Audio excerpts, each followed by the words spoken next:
Well, hey there, campers, and welcome back to a brand new episode of Camp Cryptid. I'm your host, Erica Fett. And first off, I'd like to thank everyone so much that checked out my last episode all about the cryptids and creatures and urban legends of Germany. I had a lot of fun at Spiel Essen in Germany for Cryptid Camp, and doing an episode on all of the German cryptids and urban legends was such a treat.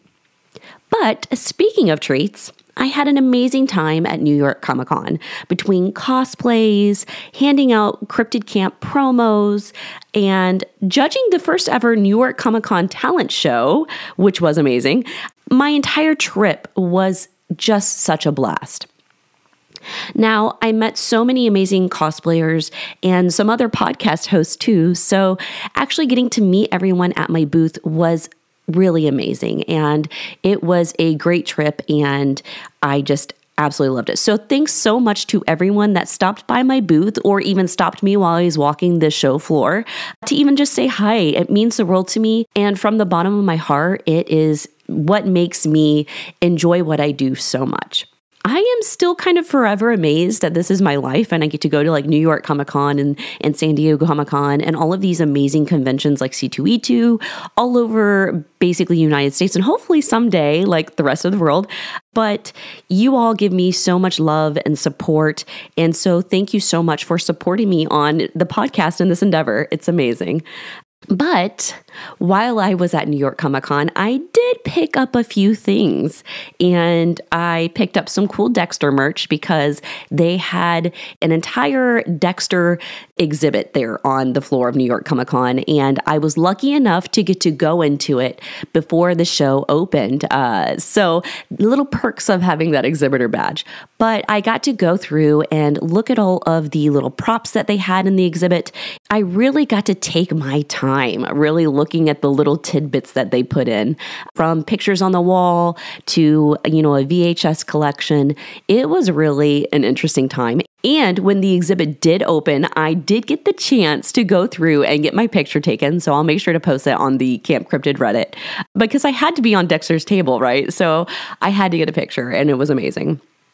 But I will make sure to post all of that on the Camp Cryptid Reddit so you guys can see the fun that I had in the Dexter exhibit. It was fun. One of the highlights, as soon as I saw they had a Dexter thing, I was like, yes. But yeah, I finally snagged some really cool Godzilla merch too. I didn't realize they would have like an entire Bandai Godzilla store. So I made sure to put my Mecha Godzilla in the background. And I hope you can't see it right now, but I had this special gold edition of Godzilla that I picked up as well. And I was trying to tell my husband I was not going to go overboard on buying Godzilla stuff, but I did, which I'm not going to complain about. Oh, and I finally got my Hello Kitty Godzilla from Kid Robot. I had been eyeing this for literally like a year, I feel like, and they had it and I said, let's just grab it. So I did. So I was really excited about that. Also, a few years back at New York Comic Con, I had the absolute pleasure of meeting people that worked at Mischief Toys. And they do these amazing little figurines that are all themed, and they're such like fun, bright, and like neon fun colors. And so I had to pick up some of those as well because those are my new obsession, and I really love everything they do. I feel like they're so unique, and so I was so excited to pick those up. And also, how could I forget that I picked up these amazing little ghost face figurines? One smells like candy corn and is also like colored like it. And I was like, the other's bejeweled. And I was like, yes, give me everything ghost face, please. So sign me up. Now, the bad thing about New York Comic Con is I really was not planning on buying anything. I was just going to go work my booth, hand out Cryptid Camp promos, get people excited about more cryptid goodies, talk about my podcast. But I walked the show floor before everything opened, and then I realized afterwards, like even buying the Hello Kitty Godzilla, like it's in a giant box, and I collect boxes. Like I will not get rid of boxes for like 40 years. It does not even matter. But I didn't realize that packing the stuff up was going to be a problem. So it was a fun little game of Tetris to get everything packed away. So yeah. it's okay. Overall, great time in New York Comic Con. I ate so much artichoke basil pizza. My husband was making fun of me because every day I'd walk home from the convention and I'd already have it on DoorDash. So by the time I got to my hotel, pizza was waiting for me. It was amazing. But I had so many great memories this year at New York Comic Con. And I want to thank everyone again so much for stopping by and even just checking out the podcast if you've never heard of it. Or those of you who do listen, just telling me that you enjoy listening to it on your way to work. Or even some of you stopped and said, hey, listen, I listened to your Salem episode and it gave me a great itinerary of things to do and where to eat. And hearing that you all like my suggestions gives me so much life. So thank you so much from the bottom of my heart. It makes me so happy. But yes, I had a great time in New York Comic Con. And if you are in New York next year, I hope to be there again next year. So hopefully I will see you all at New York Comic Con next year in 2025. Crazy, it's already almost 2025. But I thought today, since I did a little New York Comic Con recap, I thought what better topic than to talk about some of the weird stuff of not only New York City, but New York State. New York State has so many creepy stories and legends and cryptids that I think that it would be a fun topic today to kind of round off my New York Comic Con recap episode. So to tie in New York Comic Con, this episode is going to be focused on some of the coolest tidbits that I could find, not only about New York City, but New York State. And it is a cool state full of cryptids and ghosts and poltergeists and everything else in between. So I hope you guys enjoyed this one. Now, New York City is the city that never sleeps. And I grew up watching Sex and the City, and I still do. So New York City has always been kind of magical to me.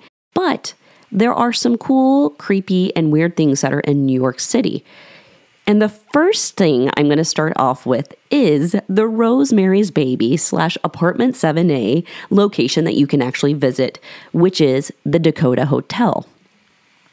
Now, not only was it the setting for a coven of witches trying to bring back a little Satan into the world, this building is associated with a ton of legends.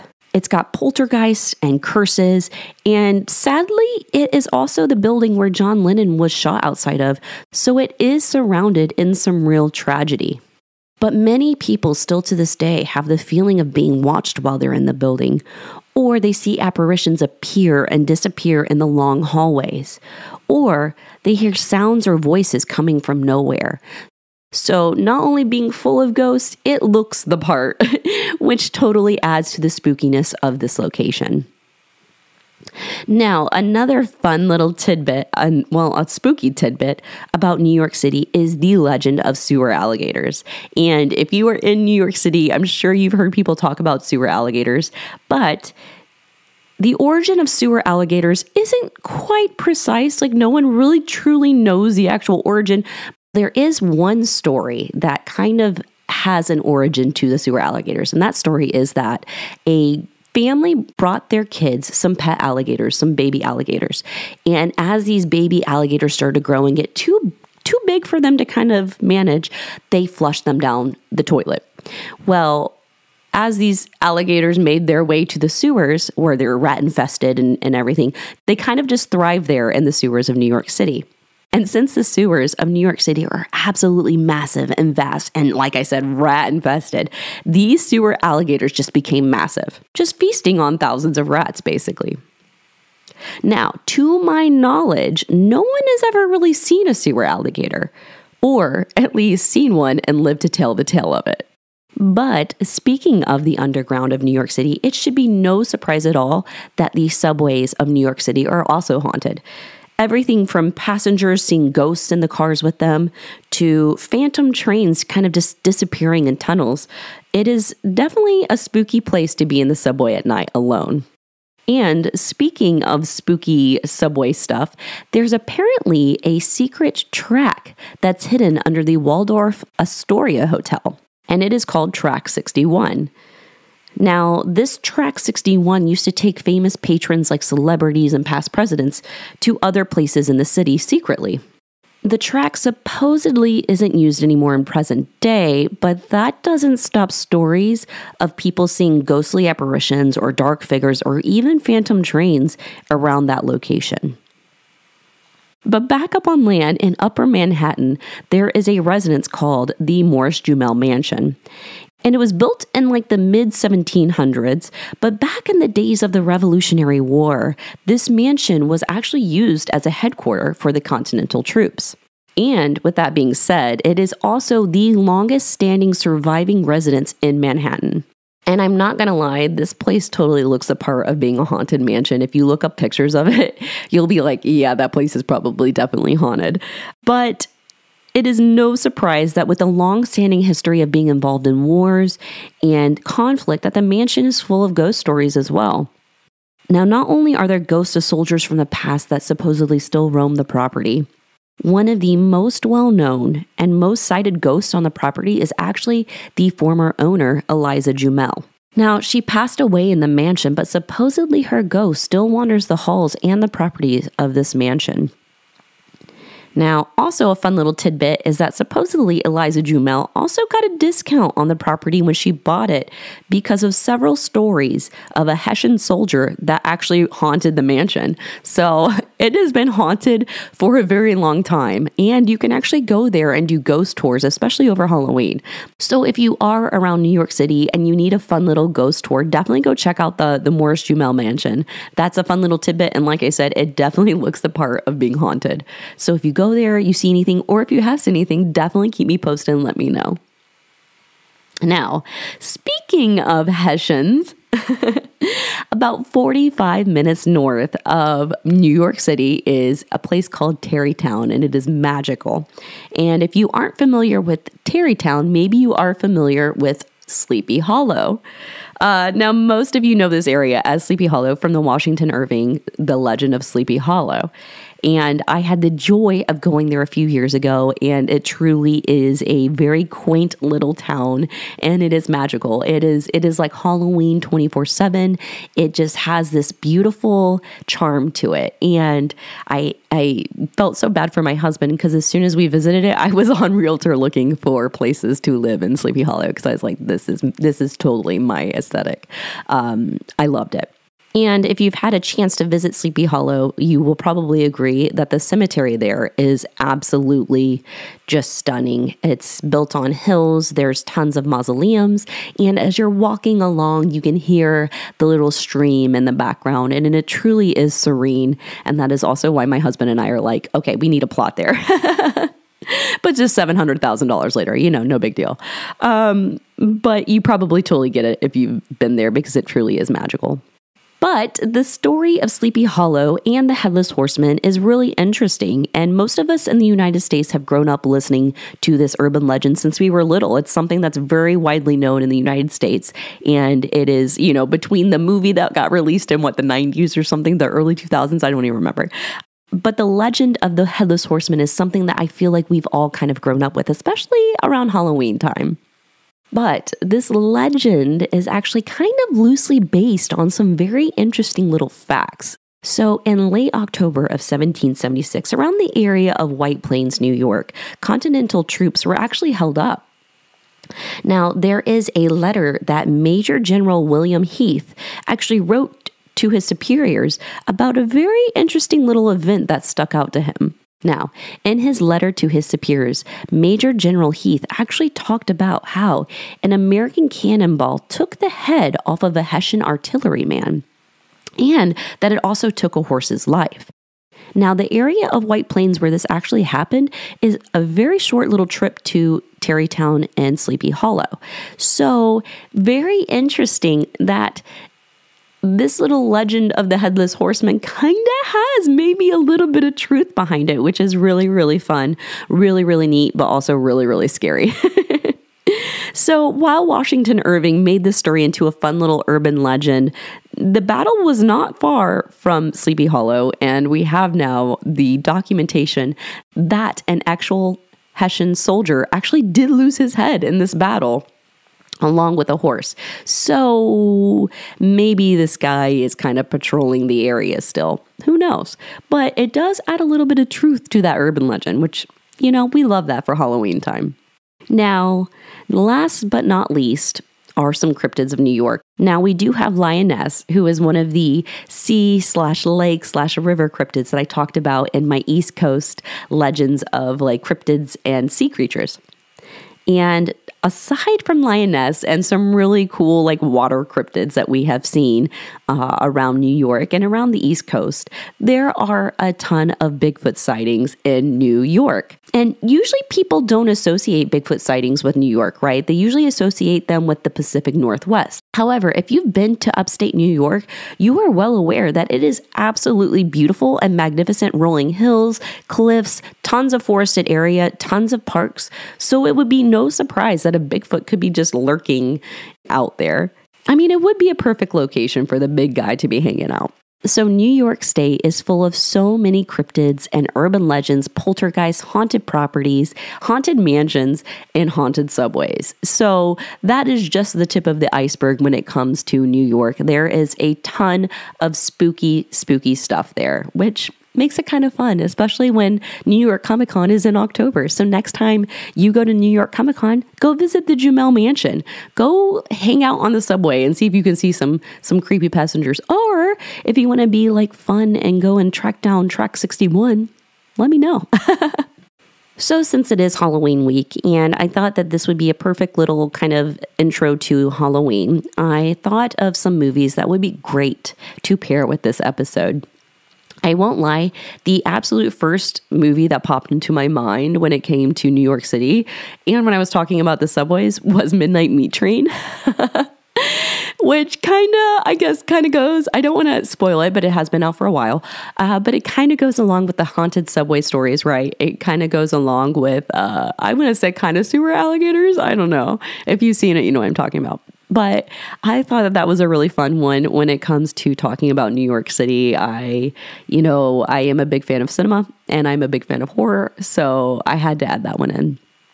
And obviously with the Dakota Building, I had to add in Rosemary's Baby / the new prequel, Apartment 7A, to watch, because if you are in the mood for some witches and a little bit of Satan action, I feel like those two pair up great, and also kind of give you an idea of how creepy looking the Dakota Building actually is. So I had to add those two in as well.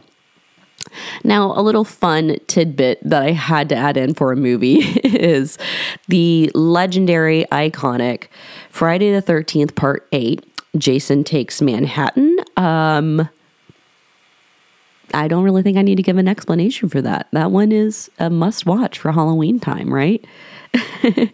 Also, don't forget about Ghostbusters 1 and 2. Both take place in New York, and we love some ghost ships that happen when they come rolling in the harbor there. And yeah, Ghostbusters. Who doesn't love Ghostbusters? Now, obviously, with talking about the Headless Horseman, my dress today is actually a Headless Horseman themed dress. And I had to add Sleepy Hollow on the list of movies because, first off, the costuming in that was iconic. It was amazing. I actually bought a reprint of one of the dresses to wear. I was going to wear it today, but then I found this dress randomly cleaning out my stuff. I was like, oh, this will be a perfect Sleepy Hollow dress. So maybe I'll wear it. I did wear that black and white one for a Beetlejuice pictures, but I'll have to wear that one again because they are so good. A few other ones that I thought to add, I guess when we're on the topic of how creepy the Dakota Building is, I'd like to add Archive 81, which is a TV series that unfortunately got canceled. It was too good. I really, really loved Archive 81 a lot, and I'm really sad it got canceled, but it really kind of reminds me of the Dakota Building, and I thought it would be perfect to add to this little list as well. So definitely check out Archive 81, and if enough of us watch it and complain that it got canceled, maybe someone will pick it up because it's too good. I do want to add American Psycho on this list. I apparently it's getting remade. I don't know. That'll be interesting, but that does take place in New York, and he's psychotic. And what better movie to watch for Halloween than that? And to round off my list of little movies that I think are great that happen in New York. And this one is kind of also happening upstate New York, is the movie Monstrous that came out in 2020. And I don't want to give it away, but it does feature one of my favorite cryptids. And I thought that this one would be a great one to end the little list that I have for watching scary movies for, that are kind of associated with New York and New York City. So that's my list of movies for this episode. If you watch any of them, or if you have watched any of them, or if I've forgotten some that are like amazing, I probably did. But please let me know in the comments if you have any suggestions for me or anyone else, because we love movie suggestions.